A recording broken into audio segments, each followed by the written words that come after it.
Welcome back to News Geelong this Friday evening. We continue our local football theme at Queen's Park with winning Geelong Amateurs player Jared Westwood. Under very difficult and wet conditions at Queen's Park, it was the Geelong Amateurs prevailing by 8 goals against Modewarre in a very lusted performance under the conditions. And Jared Westwood joins us. A happy, smiling Jared Westwood at a very difficult conditions, but Amos really played like a good, solid team.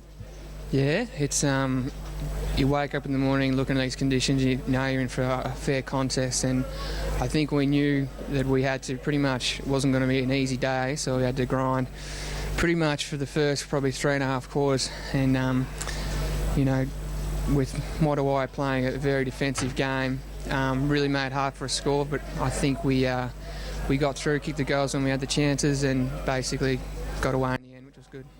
And Jared, it was all, you had players across each line I thought played very well throughout the day. It was a really true team performance, and the under the conditions again, that the smaller fleet of foot players like yourself, Riley Ferguson, seemed to stand out and push it continually forward. Yeah, it was good. Basically, the ball's going to be on the deck a fair bit of the game, so we'd hope that our smaller guys are going to get themselves in the positions where they're going to be able to use the footy and cram the forwards, and I think Riley was one of them, Tommy Boarding another, also even little young Willie Langley, who's an 18-year-old kid, was really good, you know, while the ball's on the deck. So especially these type of games, usually if our small guys having a good day in the wet, and we're a good chance to win the game. You mentioned Tommy Balling from St Joseph's, now playing with Geelong Amateur. Great to see him in the seniors, and the first 2 kicks of his game, 2 goals, and he's wearing the great jumper, retired by the one and only Murray Hunter. yes, Murray actually presented him with the jumper for the game, which was nice. And Tommy's he's a class player from Joey's, and I got to play against him a few times through my time at South Barwon, and knew what he could do. He's been overseas over the summer, so no, really happy that he's come on board. Looking ahead, with 5 rounds remaining in the Ballarat Football League, next week is a great scene. Second playing third. Of course, Queenscliff still sitting on top of the table, unbeaten. Geelong Amateur in second place, Drysdale in third, and it's Geelong Amos playing Drysdale down at Drysdale. You'll have to be on your marks. We will. No doubt that Fitzy have been studying us over the last few weeks since we played him last time, and no doubt it'll be a solid game. I think there's probably three or four clubs going for that second spot behind Queenscliff, so if we want to make sure that we're vying for that double chance, that top 3 position, so it'll be a game that we wouldn't want to drop, and we'll be doing everything we can to make sure we win.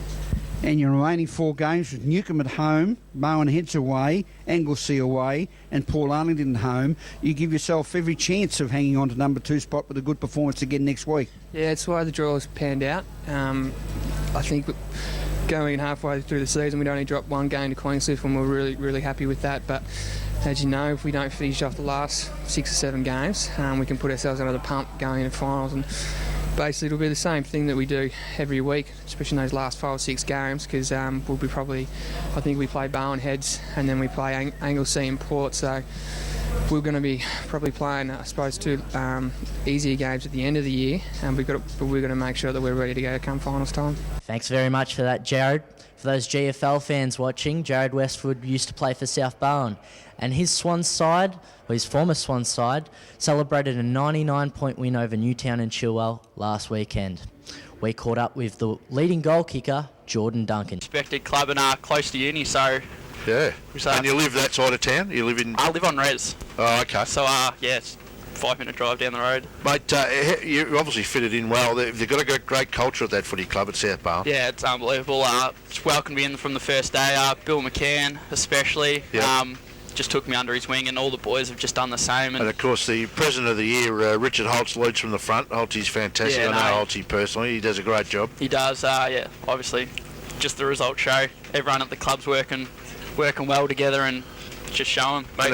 Yeah, go on, please. I was just going to say, Casey's been listening to the game today. Yep. We were able to ensure that was hooked up. James Garvey's wife organised that, which is great. What would you like to say to Casey just about what the boys took into the game today, and knowing all that's happened and how hard the last couple of weeks have been, the last week in particular? Look, it has. And what's it meant for you guys to play for Casey and to take that sort of message into today's game? Well, pretty much Garv just said we understand. Obviously, Casey's going through huge battle. We can't compare on the football field, but, you know, if this 2 hours gives him a smile on his face, then that's all we can do, you know, and we're always there to support him. But, yeah, just try our hardest on the field, put our head over the ball and try and make him proud. Was James Garvey injured in the last half?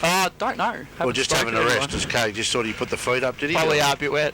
Yeah, just a bit wet and cold. Let someone else play. Yeah, well, that's fair enough. But a great victory. You wouldn't have expected that. When you come in today, you wouldn't have expected a 99-point victory. And the way you played in that last quarter, no, that was just unbelievable wet weather footy. Yeah, no, it was. Never seen anything like it. I would have, 20 points, 30 points in this would have been a fantastic win, but obviously 99 points was just amazing. And a lot of you guys handled the ball so cleanly, a lot cleaner than obviously that, Newtown only kicked 3 goals for the day, so they didn't handle the ball all that flash, but you guys were just first in and handled the ball beautifully today. Yeah, some of the marks the boys were taking were unreal. I didn't take many marks today, but some of the work, I don't know. Don't know what the key is. Unbelievable. We couldn't believe it here, and just the fumbling that Newtown had, and obviously that might have been pressure from you guys, but it was just unbelievable. Some of the pickups we saw out the front here, where's in the commentary, even the big blokes, Big Stabby come good in the last quarter, had a bit of responsibility in the ruck and did very well. So, mate, congratulations on the win. It was fantastic. Thank you, boys. Appreciate it. Well done. There we have it. Our 6-goal kicker and player of the match, Jamie. Yeah. Thanks for that, Jordan. Well done on those 6 goals. As we go to a break, don't forget you can watch those interviews and more on our YouTube channel.